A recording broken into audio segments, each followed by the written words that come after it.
Aujourd'hui, je vais découvrir une nouvelle interprétation de Dernière danse, une chanson que vous connaissez certainement dans sa version originale, chantée par Indila. Cette fois-ci, elle est interprétée par deux artistes, Diana Ankudinova et Sacha Kvashenaya. Donc j'espère que vous connaissez, hein, plus connu sous le nom de Kapustin. Donc je connais bien sûr la chanson originale, mais je n'ai encore jamais entendu cette version réunissant ces deux interprètes. Je ne sais donc absolument pas à quoi m'attendre. Et reprendre une chanson aussi connue n'est jamais un exercice facile. Lorsqu'un morceau a déjà été identifié, enfin, à une identité très forte, il faut réussir à respecter son univers tout en apportant quelque chose de personnel. Toute la question est donc de savoir ce que Diana et Sacha vont proposer, comment leurs voix vont s'accorder et quelles émotions cette interprétation va réussir à transmettre. La vidéo ne dure que 3 minutes et 4 secondes, donc je vais essayer d'être particulièrement attentif à leur voix, à leurs différences, à leur complémentarité et surtout à ce que cette interprétation va me faire ressentir. Voilà, pour le moment, je préfère ne pas en dire davantage.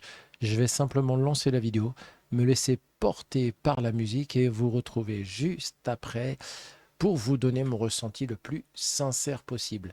C'est parti, découvrons ensemble Diana Ankudinova et Sacha Kvashenaya dans Last Dance ou Dernière danse. Allez, on est parti.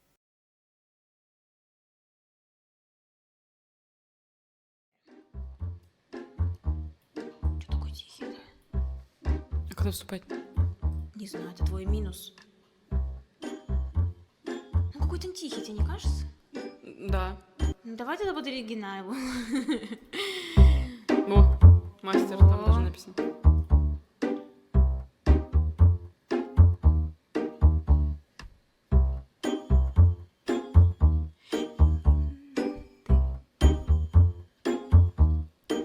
Oh ma douce France, pourquoi s'acharner sur commencer? Je ne suis qu'un nez sans importance.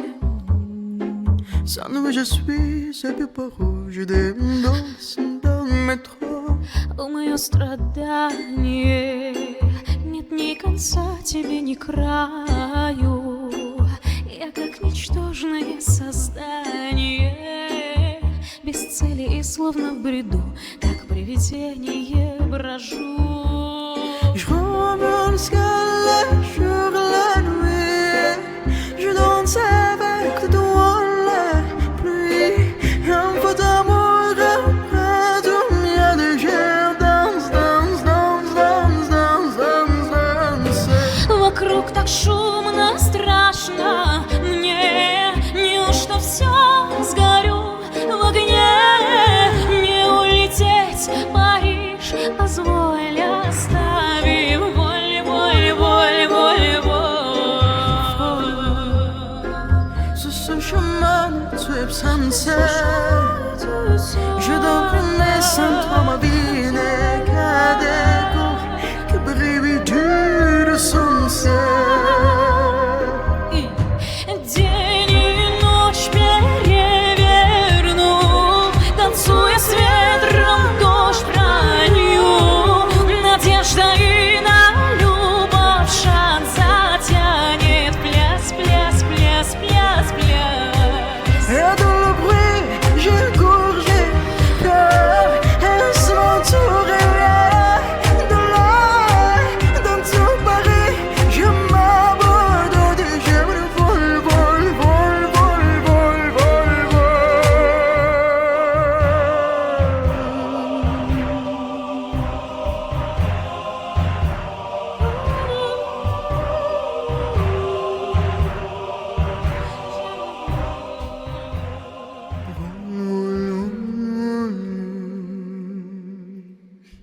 Почти.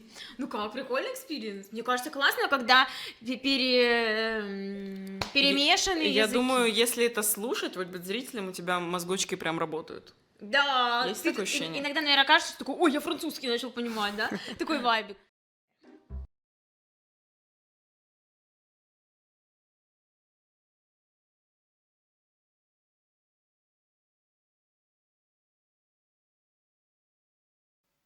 Alors, dommage que je ne comprenne pas le russe parce que j'aimerais savoir ce qu'elles ont dit. Elles ont parlé de Fransouski à la fin.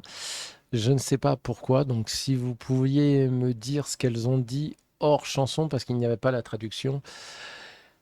Eh bien, je comprends maintenant pourquoi vous avez été aussi nombreux à me conseiller cette interprétation. Je connaissais la chanson, je connaissais son atmosphère, pardon, et son intensité, mais je dois reconnaître que cette version m'a vraiment surpris. Et ce qui m'a le plus marqué, c'est la manière dont Diana et Sacha réussissent à apporter deux sensibilités complètement différentes à la même histoire. Avant de vous parler précisément de leur voix, revenons simplement sur cette chanson elle-même, parce que comprendre son histoire permet aussi de mieux comprendre les émotions qu'elle essaie de transmettre. Dernière danse est une chanson interprétée à l'origine par Indila. Elle est sortie en 2013, si je ne me trompe pas, et a ensuite été intégrée à son premier album, Mini World. C'est le morceau qui a véritablement révélé Indila au grand public. Avec le temps, cette chanson a largement dépassé les frontières françaises et elle a touché les personnes qui parfois ne comprenaient même pas les paroles. Et je pense que cela s'explique assez facilement, même sans comprendre chaque mot. On peut ressentir la solitude, la souffrance, la peur, mais également cette envie de s'échapper et de recommencer. La personne qui s'exprime dans la chanson traverse une peine immense, elle se sent seule, vulnérable et presque invisible. Elle essaie de fuir une douleur qui revient constamment. Et tenter d'oublier cette souffrance, elle danse. Et pour tenter de l'oublier, elle danse, et forcément. Mais cette danse n'est pas forcément une danse joyeuse. Pour moi, elle représente plutôt une façon de continuer à avancer. C'est une manière de transformer la douleur en mouvement, de reprendre son souffle et de retrouver, ne serait-ce que pendant quelques instants, une forme de liberté. Le titre Dernière danse peut représenter une dernière tentative pour oublier une personne, un dernier moment avant de tourner une page ou encore un dernier combat contre une douleur qui refuse de disparaître. Et lorsqu'on connaît le sens de la chanson, l'interprétation de Diana et Sacha devient encore plus intéressante. Je vais commencer par ma chouchoute Diana. Ce qui me frappe immédiatement chez elle, c'est évidemment la profondeur de sa voix. Il y a quelque chose de très sombre, de mystérieux, de presque théâtral dans son timbre. Et je suis toujours autant connecté à son timbre. C'est incroyable parce que dès qu'elle commence à chanter, pardon, elle installe une atmosphère. Elle n'a pas besoin d'en faire énormément pour attirer son attention. Sa voix possède une couleur tellement particulière qu'elle semble remplir tout l'espace. Mais ce qui m'impressionne le plus, ce n'est pas uniquement la profondeur ou la puissance de sa voix, c'est surtout qu'elle réussit à raconter avec sa voix. Diana ne donne jamais l'impression de réciter les paroles ou de chercher simplement à montrer ses capacités vocales. Elle paraît vivre chaque phrase. Elle laisse le temps à l'émotion de s'installer, puis elle fait progressivement monter l'intensité. J'ai ressenti chez elle un mélange assez fascinant entre une grande maîtrise et une vraie fragilité. D'un côté, elle semble contrôler parfaitement son interprétation, ses intentions et ses changements de puissance, mais de l'autre, sa voix nous donne tellement parfois l'impression qu'elle se retrouve au bord d'une rupture émotionnelle. C'est précisément ce contraste et qui me touche aussi chez elle. Elle semble forte, presque impressionnante, mais derrière cette force, on entend tellement quelque chose de blessé et de vulnérable. Chez Diana, la souffrance racontée dans la chanson me paraît très profonde. J'ai l'impression qu'elle ne cherche pas vraiment à fuir cette douleur. Au contraire, elle semble l'accepter, la regarder directement et lui donner une voix. Et puis, à côté de cette profondeur, il y a Sacha, Vachenaya. Ce que j'ai apprécié chez Sacha, c'est qu'elle ne cherche pas à imiter Diana et qu'elle ne tente pas non plus d'entrer dans une compétition de puissance avec elle. Elle arrive avec sa propre personnalité, sa propre couleur et une sensibilité différente. Sa voix m'a semblé plus claire. Elle est plus claire, plus lumineuse et peut-être plus directe, là où Diana donne une impression de douleur très intérieure, presque cachée. Sacha semble davantage laisser cette émotion sortir. Elle apporte une forme de respiration et de mouvement de l'interprétation. Et c'est justement cette différence entre les deux voix qui rend le duo aussi intéressant. Si elles avaient exactement le même timbre ou la même manière de chanter, pardon, la performance pourrait devenir beaucoup plus uniforme. Ici, chacune reste immédiatement reconnaissable. Même à certains moments, j'ai presque eu l'impression d'entendre les deux facettes d'une même personne. Diana pourrait représenter la partie de cette personne qui garde toute la souffrance à l'intérieur, qui porte le poids du passé et qui essaie de rester debout. Sacha, de son côté, pourrait représenter la partie qui veut encore avancer, respirer, se libérer et retrouver un peu de lumière. Bien sûr, c'est une interprétation très personnelle, hein. Vous avez peut-être ressenti quelque chose de complètement différent, mais c'est justement ce qui rend la musique aussi intéressante. Une même performance peut raconter une histoire différente à chaque personne qui l'écoute.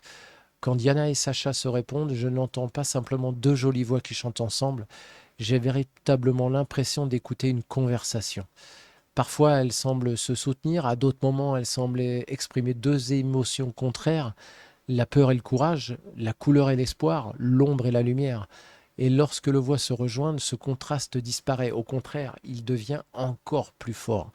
Il y a aussi quelque chose que j'ai beaucoup apprécié, elle ne donne pas tout dès la première seconde. La performance se construit progressivement. Au départ, l'émotion est présente, mais elle reste contenue. Puis petit à petit, l'intensité augmente, les voix prennent davantage de la place et l'interprétation devient de plus en plus puissante. Cette montée correspond parfaitement à l'histoire racontée par la chanson. La douleur est déjà présente au début, mais elle revient et elle grandit et elle devient progressivement impossible à retenir. La musique suit ce mouvement et les deux voix nous entraînent avec elle. J'aime beaucoup les artistes capables de créer ce genre de progression sans donner l'impression de forcer l'émotion. Ici, même les moments les plus puissants, je n'ai pas ressenti une démonstration vocale gratuite. La puissance reste toujours au service de la chanson et de l'histoire. Il faut également parler de leur présence et de leur connexion. Dans un duo, il ne suffit pas de réunir deux belles voix. Deux artistes peuvent être excellents individuellement sans réussir à créer une véritable émotion ensemble.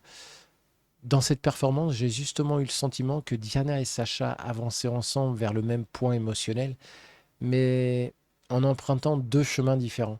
Elles ne cherchent pas à prendre la place l'une de l'autre, elles se laissent suffisamment d'espace pour exister individuellement, tout en restant connectées à la même histoire.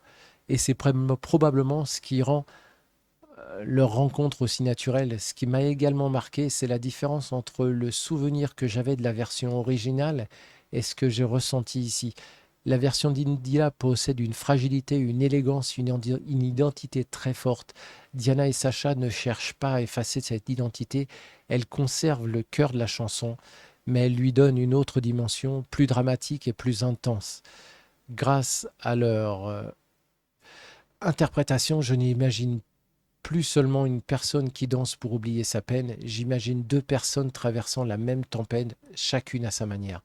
L'une semble absorber sa douleur et la garder profondément en elle, l'autre paraît chercher une issue, une respiration ou une possibilité de recommencer. Et lorsque leurs voix se rencontrent, la souffrance est toujours présente, mais elle n'est pas vécue dans la solitude.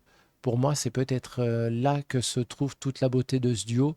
Reprendre une chanson aussi connue représente un véritable défi parce que le public connaît déjà la mélodie, les paroles et les moments les plus importants. Si l'on reste trop proche de la version originale, la reprise peut manquer de personnalité, mais si on transforme complètement la chanson, on risque de perdre ce qui la rendait aussi forte. Ici, je trouve que Diana et Sacha ont trouvé un très bel équilibre. On reconnaît immédiatement Dernière danse, mais on découvre en même temps une nouvelle lecture du morceau. Elles respectent l'émotion de la chanson tout en y agitant leur propre personnalité. Diana n'impressionne Moi, elle m'impressionne par la profondeur de son univers et par la capacité à transformer chaque phrase en quelque chose de presque cinématographique. Sacha, de son côté, me touche par sa sincérité, la clarté et la lumière qu'elle apporte. Et ensemble, elles créent un contraste que retient notre attention jusqu'à la dernière seconde.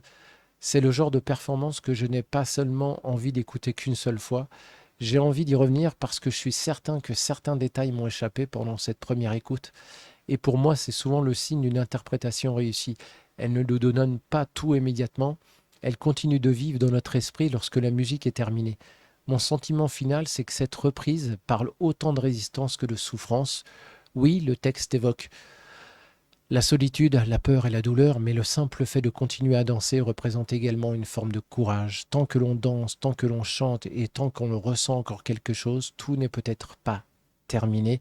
Diana et Sacha m'ont véritablement donné l'impression de transformer une chanson très connue en une nouvelle histoire. Elle nous offre deux voix et deux sensibilités différentes mais parfaitement complémentaires et surtout elle nous rappelle que qu'on n'a pas toujours besoin de parler de la même langue qu'un interprète pour comprendre ce qu'il cherche à exprimer. Maintenant, pour conclure, j'aimerais connaître votre ressenti. Est-ce que vous connaissiez déjà cette version de Dernière danse? Laquelle de ces deux interprètes vous a le plus marqué?